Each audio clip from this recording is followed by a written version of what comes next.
One moment, I was lying on the hospital floor, gasping for breath, and the next, I was above it all, watching nurses scramble around my motionless body. I wanted to speak, to tell them I was still there, but no sound came out. I reached for my face, my arms, my chest, but I couldn't feel anything. There was no weight, no pressure, no pain. Just a strange, weightless freedom. Confusion washed over me. Was this death? Was I dreaming? Had I passed out from exhaustion? I looked down at my body, pale and still, and panic flickered in my chest, or rather, where my chest used to be. But then, just as quickly, a deep sense of peace settled over me. It was unlike anything I had ever known. No fear, no anxiety, no urgency. Just calm. I realized I wasn't alone. Someone was with me. Not physically, but in a way I can't explain. It was like being wrapped in warmth, surrounded by a presence so strong and loving that I instantly felt safe. It wasn't a voice I heard, but a knowing, a feeling that I was exactly where I was meant to be. And then I began to move, not walking, not flying, but simply being carried forward. The hospital room faded behind me, replaced by a space that wasn't dark, but wasn't light either. It was neutral, like the space between two worlds. I wasn't afraid anymore. I was curious. I was ready. As I drifted forward, I noticed a glow ahead, soft, warm, and inviting. It wasn't blinding like the sun, but more like the golden light of dawn filtering through a window, wrapping everything in gentle radiance. Instinctively, I moved toward it, drawn by something deeper than curiosity, a longing I didn't know I had. Then they appeared. Two figures stood in the distance, their forms indistinct at first, like shadows outlined in light. As I drew closer, I could see their faces, peaceful, kind, and full of something I can only describe as divine joy. They weren't human in the way I understood humanity. Their features were perfect, their eyes radiant with wisdom and compassion. They wore flowing garments that shimmered like woven starlight, and their presence exuded an authority that was neither intimidating nor overwhelming, but deeply reassuring. One of them stepped forward, and I felt an immediate connection, as if they knew me, had always known me. Their voice didn't come from their mouth, but echoed directly in my mind, soft and clear. "You are safe," they said. "You are loved."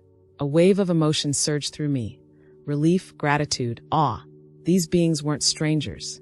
They were messengers of something greater, guardians of the path I was now walking. Though I didn't recognize them by name, I sensed their purpose. They were not here to judge, nor to frighten, but to guide.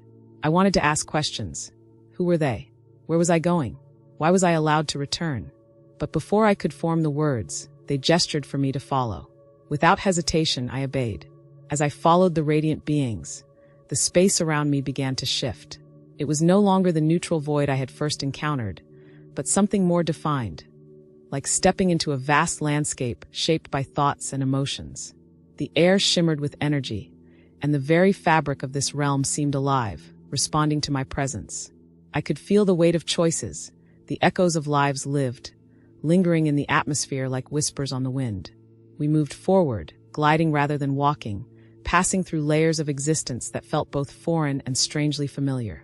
Some areas were filled with light, pulsing gently like a heartbeat, while others lay in shadow, distant and silent. I sensed that these places held different realities, realms where souls found their final rest or continued their journey based on the paths they had chosen in life. One being turned to me, their expression serene but solemn. "Every soul finds its place," they said, their voice resonating within me like a truth I had always known but never fully understood. Some walk toward light, drawn by love and obedience.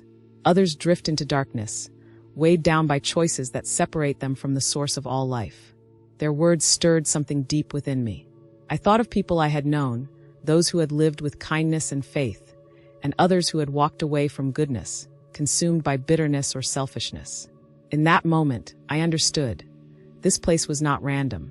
It was shaped by the decisions we made, by the way we treated others, by the love we gave or withheld. As we continued, I saw glimpses of souls moving through different spaces. Some floated freely, glowing with peace, while others lingered in sorrow, lost in regret. I wanted to reach out to comfort them, but the beings beside me gently guided me onward. "Each soul must find its own way," one of them whispered. "Now you must continue yours."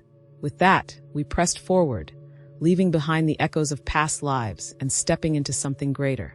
As we moved deeper into this luminous realm, the atmosphere shifted once more. The gentle glow around us intensified, not harshly, but with a brilliance that felt like pure understanding. It was as if the very air carried knowledge. Truths so profound that they bypassed the need for words and instead settled directly into my heart. Then I saw them, beings unlike the ones who had guided me so far. These figures radiated a presence so immense that I instinctively dropped to my knees, overwhelmed by the sheer weight of their holiness. Their forms were not bound by physical limitations. They existed as light, as energy, as something beyond human comprehension. Yet, despite their grandeur, there was no fear in me. Only reverence, humility, and an unshakable awareness that I stood before the very essence of justice and love. One of them stepped forward, and in that instant, my entire life flashed before me. Not just the events I remembered, but every thought, every decision, every hidden motive laid bare. It wasn't judgmental, but it was absolute. I saw the times I had acted selflessly, the moments I had chosen kindness over convenience, and the ways I had failed others when I should have helped. It was not condemnation, but clarity, like seeing yourself reflected in a mirror that reveals your truest self. Then a voice, not spoken aloud but echoing within me, asked, "Do you understand now?" I nodded, tears streaming down my face, not from shame, but from realization. I understood that every action, every word, every choice mattered. I had always believed in the consequences of sin, but now I saw it firsthand.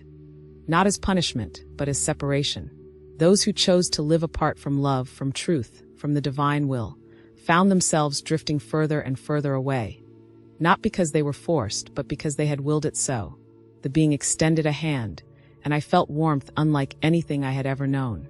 It was mercy, unearned, undeserved, yet freely given. In that moment, I grasped the depth of grace, the sacrifice that made redemption possible. I saw the price that had been paid, the bridge that had been built, and the invitation that remained open to all who would accept it. Then the voice spoke again, softer this time. "There is still time for those who choose to return." I knew then that I had been sent back for a reason. As I stood in the presence of these divine beings, a new vision unfolded before me. One that was both humbling and sobering. The light around me shifted, and suddenly, I was no longer standing in the same radiant space. Instead, I found myself in a place that was dim, shadowed, and eerily silent. It wasn't dark in the literal sense, but rather devoid of the warmth and vibrancy I had come to associate with life itself. Before me, I saw people, souls really, drifting through this space like echoes of their former selves. Some were curled inward, their expressions blank, their movements slow and uncertain. Others wandered aimlessly, searching for something they could not name. None of them seemed tormented, but they carried a heaviness that made my heart ache. It was as if they had forgotten how to hope. One figure approached me, a man, or at least he had once been. His eyes met mine, and in them, I saw recognition but also sorrow. He opened his mouth to speak, but no words came out. Then, another image formed in my mind, an instant replay of his life. I saw him as a young man, full of potential, making choices that slowly distanced him from the things that truly mattered. He had ignored the gentle nudges of conscience, dismissed the prayers of loved ones, and convinced himself that he had time, that he could change later. But later never came. Another soul appeared, a woman this time. Her face was lined with regret, her shoulders hunched under an invisible burden. I saw flashes of her past, moments when she had turned away from opportunities to show love, to forgive, to seek truth. She had lived for herself, believing that happiness could be found in temporary pleasures, only to realize too late that nothing satisfied the emptiness inside. These visions weren't meant to condemn them, nor were they meant to make me feel superior. Instead, they served as a stark reminder of what happens when we ignore the path that leads to true fulfillment. These souls were not punished. They had simply chosen to live apart from the source of life, and now, they were experiencing the consequences of that choice. A deep sadness settled in my chest, but alongside it was a growing urgency. If this was the fate of those who walked away from the light, then how much more important was it for those still living to turn back while they still could? As the visions of lost souls faded, I felt a shift in the air around me. A gentle pull, as if I was being called back to something I had almost forgotten. The divine presence that had enveloped me since my arrival in this realm grew stronger. and I sensed that my time here was drawing to a close. The being who had shown me the truths of eternity turned to me once more, their gaze filled with both compassion and purpose. "You were not meant to stay," they said, their voice resonating through my very being. "Your time has not yet come." A wave of confusion swept over me. I had seen so much, learned so many things that changed the way I viewed life, death, and everything in between. How could I go back? How could I return to a world that seemed so small compared to the infinite reality I now stood in? But then, another voice joined the first, softer yet equally powerful. "You carry a message," it said, "one that must be shared." Suddenly, I understood. This was not just a near-death experience. It was a divine assignment. I had been given a glimpse of eternity, not merely for my own enlightenment, but to serve as a witness, a messenger to those still living. I was to carry the truth of what I had seen, the urgency of repentance, and the promise of redemption to anyone willing to listen. The being placed a hand over my heart, and in that instant, I felt a surge of energy, a confirmation that I was meant to return. "Go back," they instructed. "Live with purpose. Warn those who are straying. Show them the way before it is too late." Then, just as suddenly as I had arrived, the light around me began to fade. The warmth, the clarity, the overwhelming sense of peace.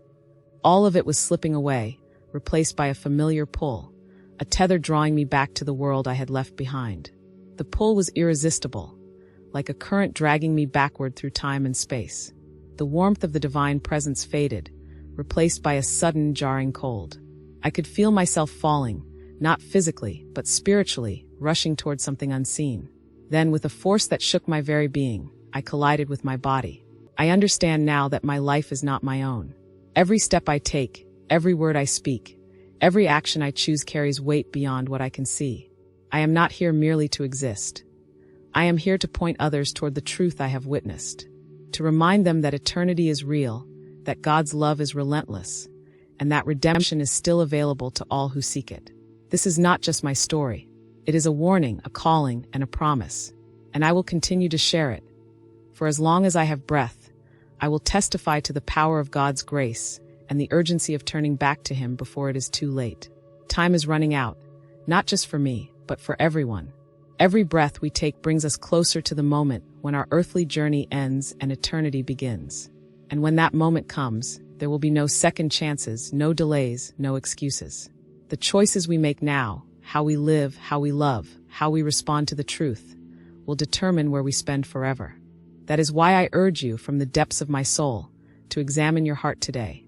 Don't wait until you're standing at death's door to realize what truly matters. Don't put off repentance, thinking you'll have more time. Don't ignore the quiet voice of the Holy Spirit nudging you toward change. The time to turn back to God is now, while there is still breath in your lungs, while there is still mercy available. If you have been walking away from Him, I beg you to reconsider. If you have been treating faith as something optional, something to be addressed later, I implore you to stop delaying. The reality I saw on the other side is not something to take lightly. Eternity is real, and the consequences of our choices are eternal. But so is the promise of redemption. There is still hope. There is still grace. There is still time to return. For those who have already committed their lives to Christ, my plea is just as urgent. Walk more closely with Him. Serve with greater purpose. Love with deeper intention. Share the truth boldly, not out of fear, but out of love, because the world needs to hear it. Souls are drifting away, unaware of where their paths are leading them. And you may be the very person God uses to bring them back. Don't waste this life. Don't squander the time you have been given. Live with purpose, with urgency, with faith, because eternity is not just a future destination. It is a present reality, shaping itself with every decision we make. And the moment you leave this world, you will find yourself exactly where your heart has always belonged. I have told you these things not to frighten you, but to awaken you. I have walked where few ever do, and I have seen what lies beyond this life. I have stood in the presence of divine truth, and I have seen the consequences of turning away from it. I do not say these things to threaten, but to warn, to plead with you to consider your eternal destiny before it is too late. No one wants to think about death. We avoid the subject, distract ourselves with the routines of daily life, convince ourselves that we have time. But time is an illusion. Every breath you take is numbered, And the moment you leave this world, you will stand before the same reality I did.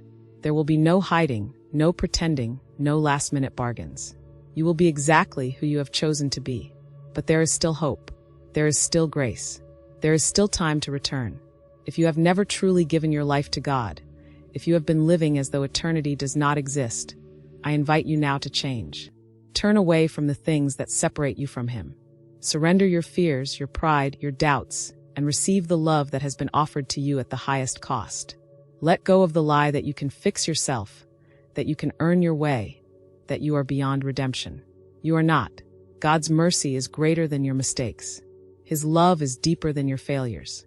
And His arms are open to you, waiting for you to come home. For those of you who already know Him, I challenge you to live as though you believe it. Walk in obedience, not complacency. Serve with boldness, not hesitation. Love without condition, without reservation. Because the world needs to see Him through you. Souls are waiting. Time is short. And the moment you leave this life, you will step into eternity with nothing but the truth of where your heart has always been. I have seen what awaits, and I do not want anyone to miss the light. If you have made it this far, I thank you for listening. This is not just my story. It is a message that belongs to all who are willing to hear it. I do not share this to gain attention or to stir fear, but to offer truth. Truth that changed my life, truth that continues to shape the way I live, and truth that I believe can change yours too. If this testimony has touched your heart, I ask you to share it. Speak it to someone who needs to hear it. Send it to a friend who has been drifting away. Pass it on to someone who thinks they have time, who believes they can wait just a little longer. Because time is not promised, and eternity is closer than any of us realize. Let this not be the end of the conversation, but the beginning of something greater. May these words plant a seed in your soul, a seed that grows into a deeper understanding of who God is, what He offers, and how urgently we must respond. May it awaken something in you. Conviction, purpose, faith. I do not know why I was given this second chance, but I do know that I was not brought back just for myself. I was brought back for you, for those who are still searching, still doubting, still hesitating. And I will continue to share this truth until the day I leave this world for good.